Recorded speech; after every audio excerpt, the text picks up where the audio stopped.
Hello, my wonderful viewers. Welcome to my platform. This is Linda's TV show. If it is your first time of coming across this channel and you like what you see after watching, please subscribe, put on your notification bell, set it to all notification. In that way, you'll be able to get notified each time I upload a new video, even those without notification.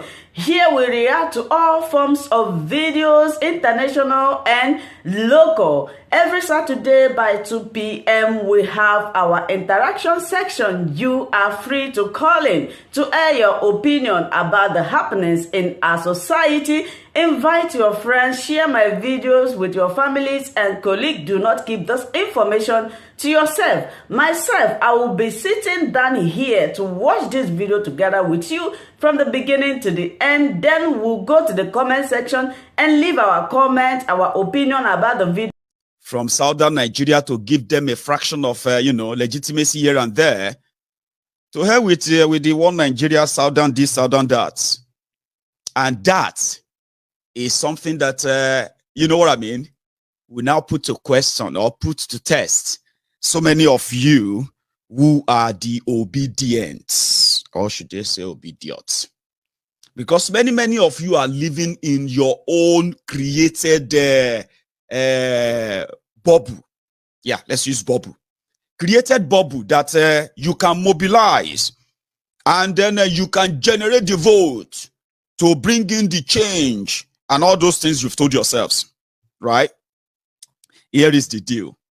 When it comes to power, especially with the people of the northern Nigeria, including the ones who are telling you right now, they are obedient. They want a better Nigeria. Boko Haram has destroyed Nigeria, this and that. Give me a sec. Yeah. So the Boko Haram has destroyed Nigeria and Peter Obi is the candidate. Number one, the moment that Peter Obi left PDP, automatically, even those who were pretending from northern Nigeria to be willing and ready to work and bring a different change, like some of you from the southern Nigeria, where this is the deal, it is not going to happen. Now, some said that, the situation is becoming more and more complicated because if PDP still feels like Eastern Nigeria is theirs for the take, now that Peter Obi is in the game, now how are you going to turn that around? But let me talk to you, the obedient. The situation you have at hand right now is this. In northern Nigeria, like I said, they don't see parties. So when everything comes down to, for example, if APC, Egbe, if they decide to dump Goodluck Egbere Jolantan and just go for the kill, and they pick on Lawan, which they have reserved for you if you don't know. Now, if they picked on Lawan, it simply means Atiku is their regular customer. The power remains in the north. And you can't blame them all for that because, I mean, do you have choice? Then you as the, and if that should happen, right? Atiku himself knows that except there is no viable person from the north to challenge him, right? If APC give their ticket to Tifnubu, for example, right? It simply means that an easy ride, even those who are APC members in northern Nigeria, just same way Tambuwa walked out yesterday, that is exact same way they are going to walk out there and do everything they can do, right? So somebody was now telling me that by the time you finish your registration, million, and you are saying, if they allow you to have an election, you know what will happen? As you are kind of rejoicing here and there that, oh yeah, you're waiting for your results, then what will happen? You start receiving the similar, you start receiving this KKK, the three Kadeshian votes, Kaduna, Kano, Katsina, and you start hearing all these millions and millions. And guess who they are going to go for? They're going to go for their person, whoever he is. It doesn't matter the party. Now, at that point, all of you, maybe before then, all of you who are like regular regular Niger, youth, as you are bubbling up right now, the reality there will now show that northern Nigeria will be a no-go area, and the schemers, they know about that. So many of you just even before the election, if it ever happens, right? Just before the election itself, the reality will set in that, you know what? This whole thing is programmed to be this way, and exactly what it will be. Now, you should all be getting ready to have President Atiku Abubakar. And in the absence of that, yeah, maybe then you should be looking forward to President Ahmed Lawan. So the other parties, APC doesn't conduct election. You know that. They don't care about election. It's just a formality. And Atiku as a regular, the only thing you get to know now is this, right? Peter Obi won't fly. And it is not because he is not a good candidate as some of you are projecting him. It is because the system knows where they are going. And as you would have it, all of you who rejected Fulani, Northern this and that for 8 years, I'm also saying it to you now. Get ready for another 8 years of that. And one thing you can do to stop all of that is really obvious. And what is that? You can actually stop all of this. Because as we see it right now, everyone is playing according to the playbook of these rogues in northern Nigeria. When it comes to power, they speak one language. And that language is that Hausa. And around that time, even person will be Hausa with the fight Fulani over these insecurity issues as we speak, right? It will automatically, you know, kind of, they have been configured that way. Power is more important to them. But for us in the southern Nigeria, na ego. And then, you know, big men. We. That ego, big men, which Wike led this time around, yeah, kicked out Peter Obi from PDP, a supposed potential thing that they told them back then that if you want to take power, you need the people to go through their PDP. And somehow PDP presenting themselves as your own savior when it comes to rescue you from APC. Now, the old bro now is now that, yeah, you are going to remain in the hands of the deciders from the north. We said something earlier. I mean, we said something many times ago. We said Nigeria is faultily structured. It doesn't have any viable one. It is just a dog-eat-dog system, the survival of the fittest. And where, according to Aisha, where wild animals feed on the weak ones, where elite cares less about what really bothers or what really concerns the people they claim to want to lead. It's pretty much about themselves. And you see from that southern Nigeria, I've been saying it as well. Oh, you have no leaders. You have, hang on.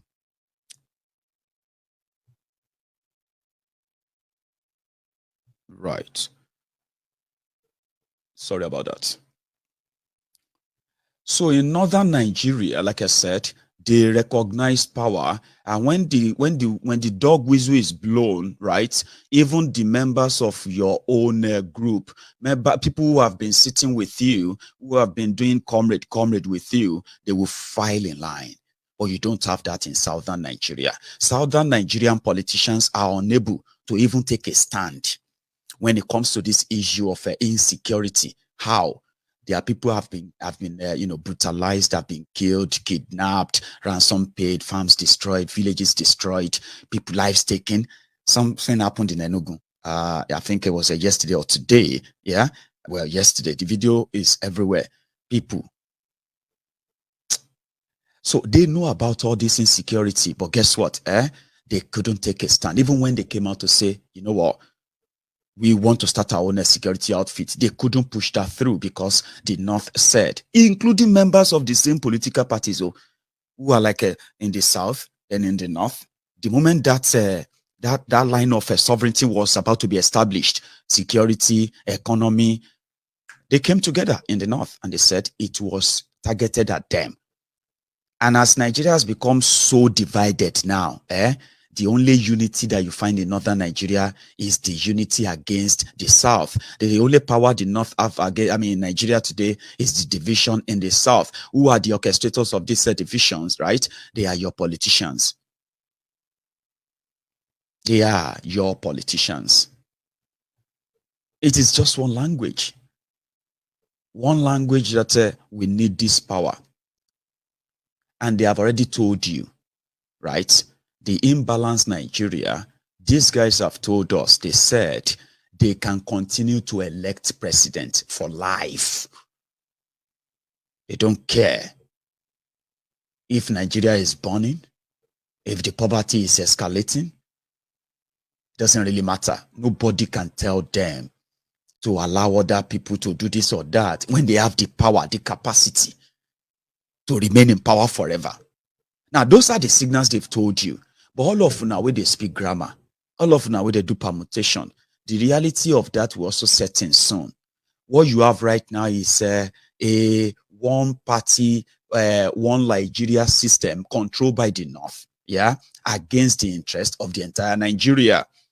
It is the same northern Nigeria where you have the Sharia, you know, religiously guided and protected by this northern elite, right? In the same secular country called Nigeria. So you cannot, the southern Nigeria have become so weak. And you know the weakness in the southern Nigeria, so to say, when I say south, sometimes some people don't like that. Well, the southern Nigeria, I mean, is this every part of the Yoruba land, the Igbo land, the Ijaw land, and every other land that is the down south of Nigeria today, where people are considered to be, you know, traditionally, culturally, and so many ways different from the people of the north, religiously too. This division, right, is so visible. But to the people in the north and this, this power mongers and the rest of them, yeah, the only thing that matters to them is power. Atiku is promising heaven and earth today. He's promising to come and unify the people. But guess what? When it comes to the Sharia killings, when it comes to the religious attacks and all this fanatism and the rest of that, he is always very careful. You know why? Because he would never want to riot the base that he is always counting on to give him power one day. Now, his desperation can be considered or compared to that of Bokwari. Now, last, now Dumo. Let me hear from Atiku a little bit just before we round it up on the obedient fools. They will soon find out anyway. One, to ensure and restore unity and give a sense of belonging to all Nigerians, irrespective of their places of origin and irrespective of the faith they practice. I also committed that I was going to deal decisively with our security challenges in this country. I also pledged to confront our economic challenges, which were all caused by the APC government. The PDP made Nigeria one of the most prosperous, or if not the prosperous country on the African continent. We implemented economic reforms that brought about jobs, that brought about prosperity in this country. The APC came and wiped out all those gains. Ladies and gentlemen, that's why I said today is a very, very historic day, because it is going to give us an opportunity for us to reverse all the misgovernance of the APC government.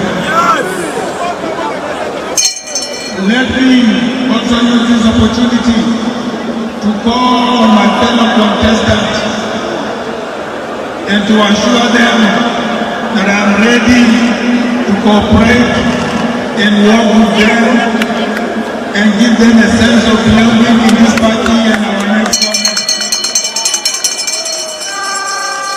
Therefore, my fellow compatriots, I want to appreciate their efforts in deepening our democratic processes in this party. It was a well-fought primary elections.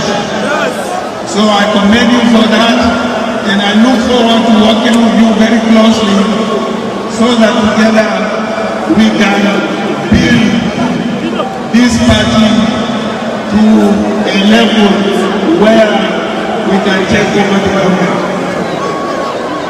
As I said earlier on in my remarks, I want to appeal to all aggrieved members of our party that they should please return to our party, and we are willing, we are ready, the leadership of the party, our governors, and myself, to make sure that their grievances are resolved within the party. Let me also appeal to aggrieved party members. Sure.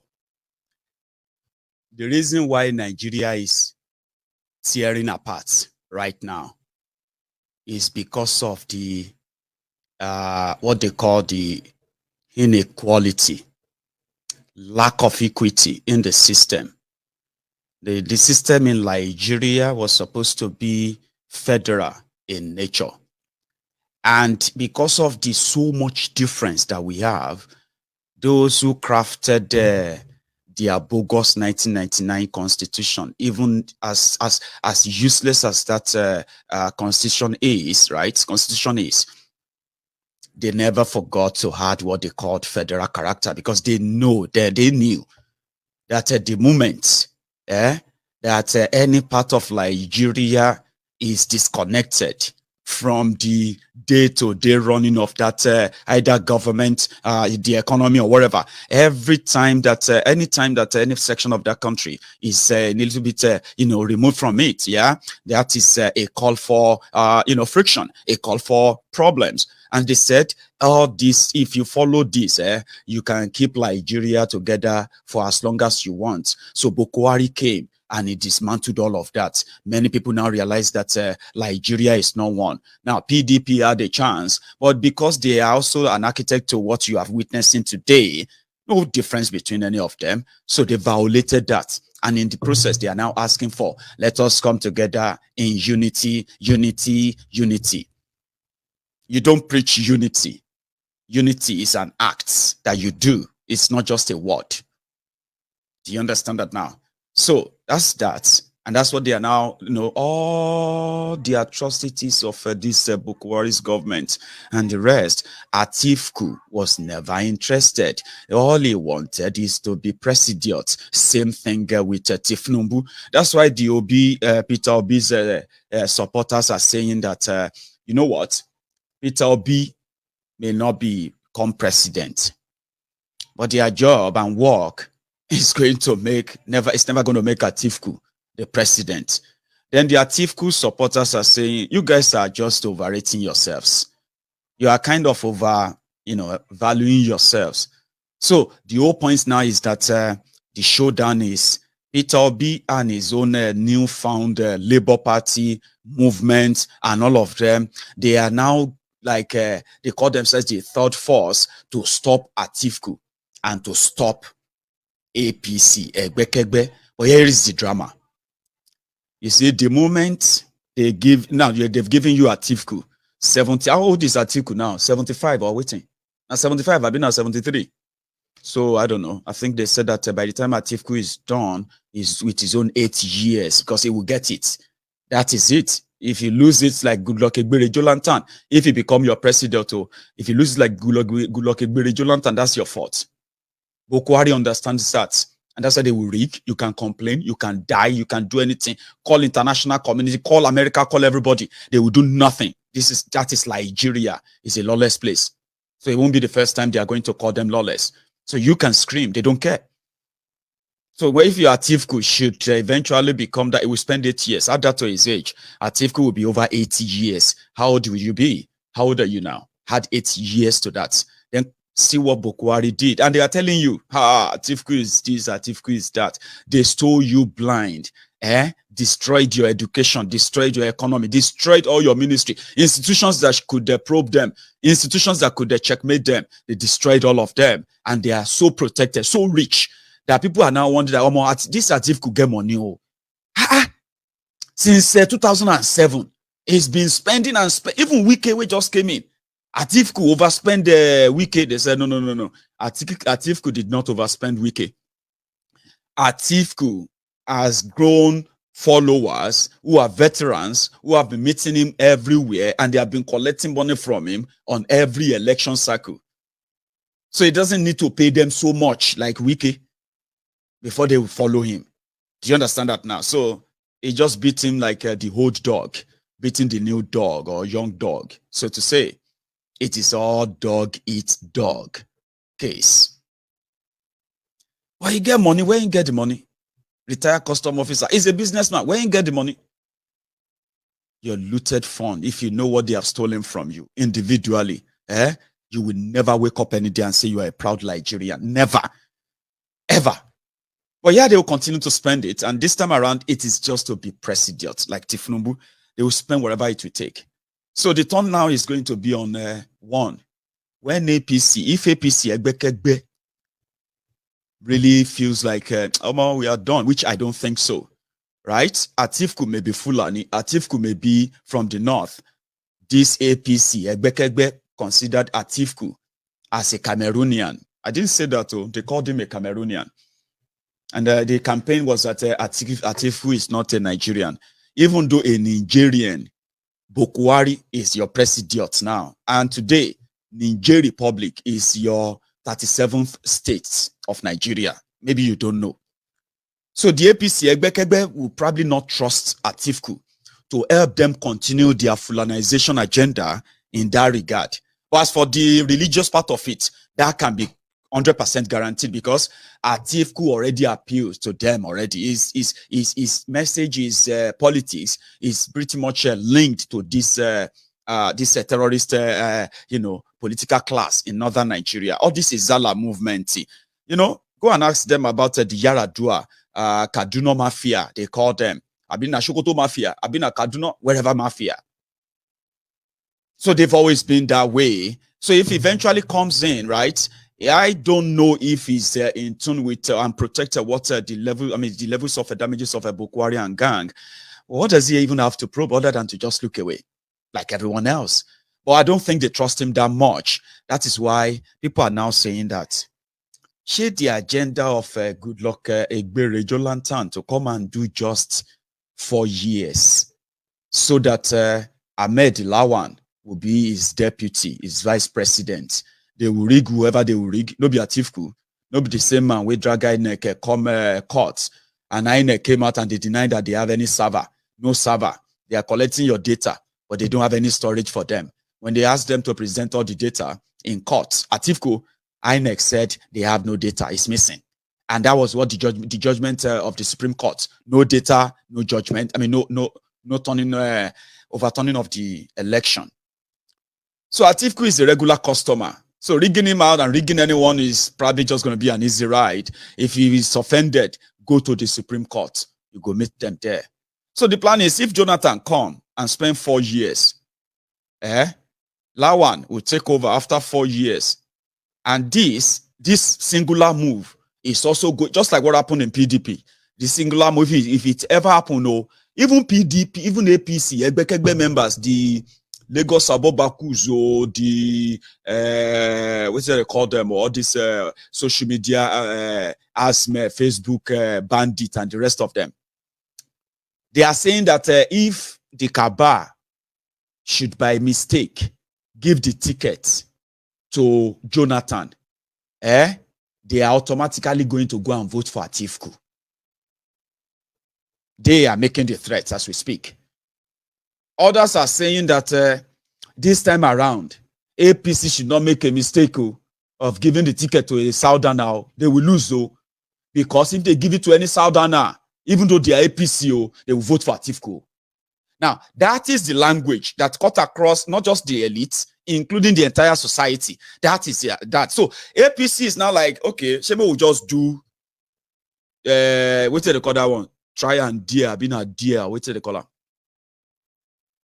So the dilemma right now is that call their bluff, bring in a northerner as the consensus candidate, or better still, just throw the dog to the bone. So just throw the bones to the dog and give them somebody else from the south and let the north decide. And, whatever that comes to, the northern political class came together and they managed to influence PDP.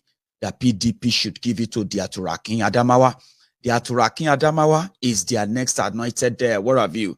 So now, you as a Southerner, you are going to fight. We need to fight. We need to fight for our destiny. Abi, you are telling yourselves that. Great, so Mr. Olifidi, Evander Olifidi. Somebody said that Wike tried so well. Baba, let's give it to Wike. He tried. Look at it. He did. They know they give person second trophy. What they have stolen from you is that they have taken what rightfully belonged to you by arrangement. So that's how it should be. Oh, now you have agreed and validated that, and it's become a thing. Now that's how you're going to validate every step of it until you come back later and say, "Oh, wait, what have we done? What have you done to yourselves?" Just same way. The North, like I said, who understood power very well, they have played it out and it is in their favor. Now, you as a Southerner, right? Here you are. Where you can say you are a Nigerian because whoever become president of Nigeria doesn't really matter, does it? Of course it doesn't. And then they can, at the same time, do this for as long as they want. Abi? That's what you are telling yourselves now. And that is what you are going to swallow in the next few months when the reality finally sets in. The Southern Nigeria is just what they call their picking ground. You are just part of Nigeria just to make up the demographic expression. If you put everything on the table that is concerning Nigeria, you will realize that it doesn't really matter in anything. A country is not a fiefdom, and Nigeria is not a country, you know that. Politics affects your lives everywhere, every part of your life. Whether you are educated or you are not educated, or whether you are rich or you are poor, whether you are a believer or somebody who doesn't really have a religion and what have you. Politics affects you every part of, from the moment you are born. The policies and decisions of politicians affect your life, affect your family, affect what will happen to you and your future.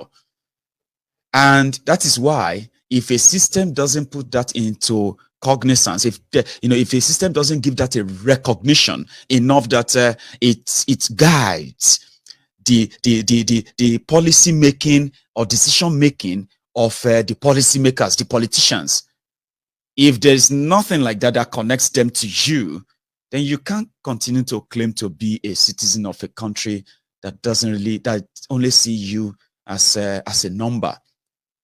And that's what Nigeria sees Southern Nigeria as, with the collaboration of the greedy Southern politicians whose only interest is, what do they get paid? What would you give us? What am I going to get?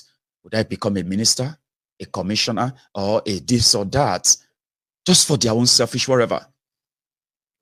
It is their policies that... Thank you so much, my wonderful viewers, for watching this video together with me from the beginning to the end. Like I said before, if you like what you see here, if you like what I do in this platform, as you have finished watching this video, please hit that red button that says subscribe and put on your notification bell to all notification. In that way, you'll be able to know when I upload a new video. Share my videos, leave your comments in the comment section constructively. Until I meet your way again in my next video, I still remain your Linda's TV show. Bye-bye.